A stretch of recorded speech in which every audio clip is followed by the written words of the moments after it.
vez vamos a hablar sobre el afilado del tungsteno en soldadura TIG. Lo primero que debemos decir es que el afilado del tungsteno debe hacerse de manera siempre longitudinal. Esto es, la acción de la piedra o elemento de afilado debe ser longitudinal respecto al propio tungsteno.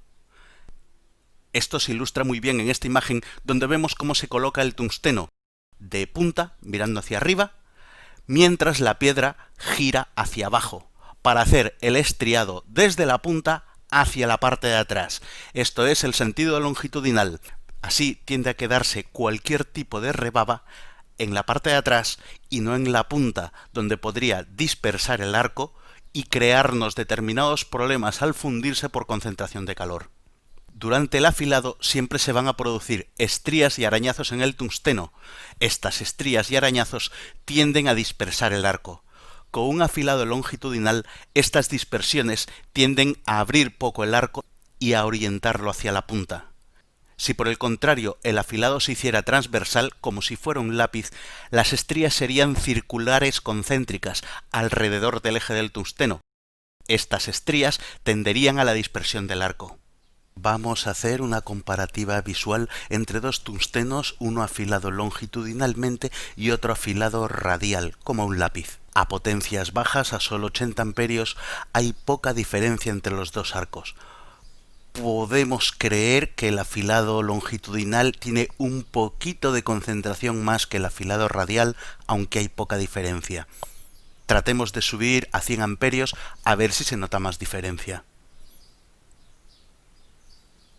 A 100 amperios sigue habiendo un efecto similar, poca diferencia entre ellos, pero sigo yo viendo que el afilado longitudinal tiene, sobre todo en el núcleo del arco, un poquito más de concentración que el otro. Subamos hasta 120 amperios. A 120 amperios sí que se acusa un efecto muy claro. El arco afilado longitudinal saca el arco de la punta, mientras que el arco afilado radialmente tiene un arco en la punta y una segunda dispersión, una protuberancia clara de arco que le sale de más arriba. Y ahí es donde las estrías circulares me están dispersando el arco y por tanto el calor. No estoy concentrando el calor donde yo quiero, sino en la zona de alrededor, que eso es, por norma general, algo no deseado en soldadura TIG. Lo ideal será trabajar con aparatos afiladores específicos. Son unos aparatos diseñados para afilar tungstenos. Existen modelos grandes, existen modelos portátiles y utilizan siempre una piedra diamantada que no contamina nada el tungsteno. Suelen afilar dentro de un compartimento estanco, por lo tanto no liberan polvo ni de la piedra ni del tungsteno. Todo ese material excedente del afilado se puede recoger sin exponerse a inhalarlo. Además, por el propio mecanismo que tienen, dejan un ángulo de afilado uniforme, normalmente regulable. Podemos hacer un afilado con más punta o con menos. Sin embargo, el precio de un afilador de tungstenos suele ser caro, así que normalmente en los talleres se recurre a afilar con una esmeriladora o amuladora de piedra. Recuerde usar gafas de protección, mascarilla, guantes y todas las medidas correspondientes al trabajar con un afilado manual. Esta protección respiratoria es muy importante, especialmente porque directrices y normas nos advierten de la peligrosidad de inhalar partículas de los tungstenos de torio, rojos o naranjas, por ser un material radioactivo con un peligro por inhalación. Haré otro vídeo hablando sobre esto.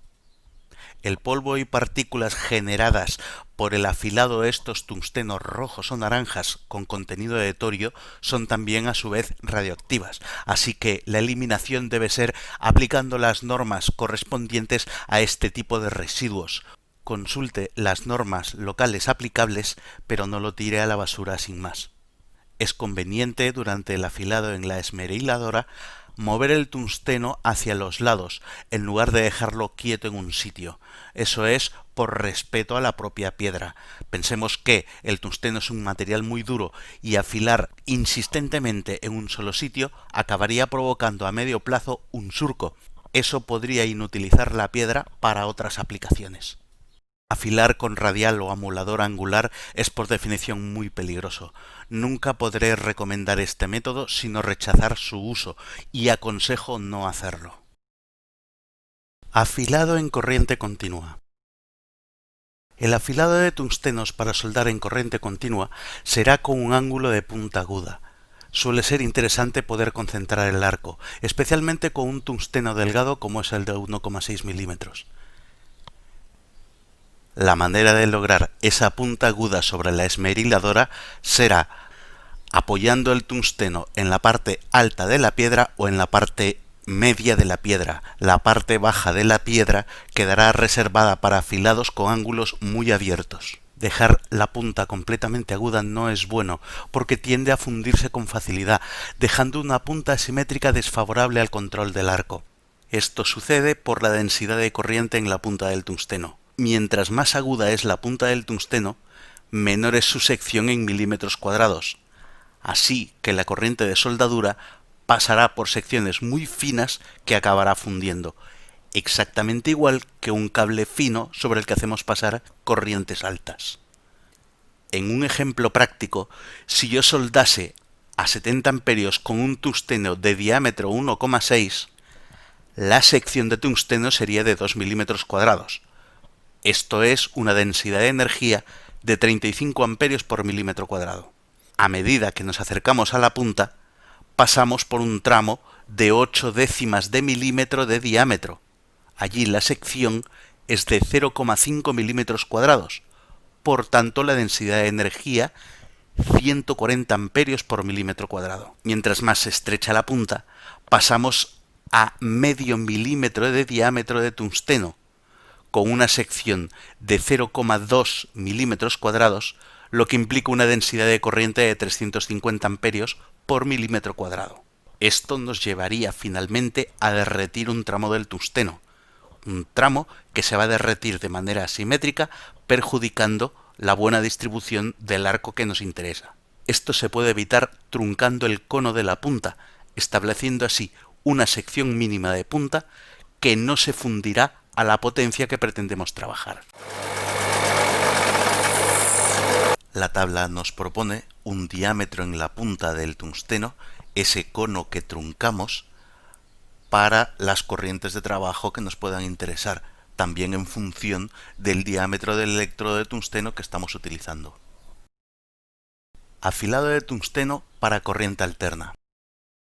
Entre los tungstenos para soldar en corriente alterna podemos distinguir dos opciones. 1. El tungsteno verde. 2. Resto de tungstenos para soldar en corriente alterna que no son el verde. En corriente alterna, el afilado del tungsteno está condicionado por una tasa de calentamiento alta en el tungsteno.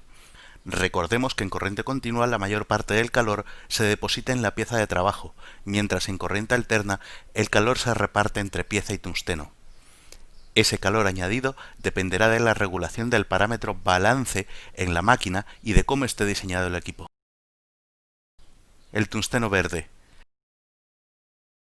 Este tungsteno no se afila, sino que simplemente se trunca o corta dejando el extremo con forma cilíndrica.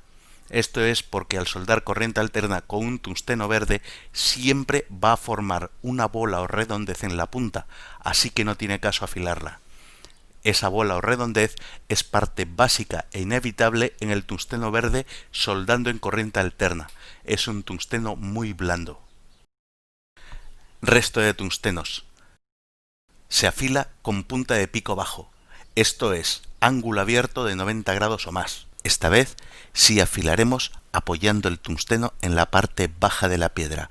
El hecho de trabajar en corriente alterna impide la posibilidad de soportar una punta aguda, ya que las tasas de calor soportadas por el tungsteno son mayores, y los efectos de fusión por densidad de calor en secciones pequeñas antes explicadas en TIG corriente continua son en TIG corriente alterna mucho más acentuadas. En este caso, la punta se va a redondear suavemente por sí misma, sin necesidad siquiera de truncar el cono, ya que los tungstenos para corriente alterna, que no son el verde, no son tan duros como el tungsteno rojo, así que se puede derretir parcialmente de forma simétrica y dejando un resultado en la punta aceptable.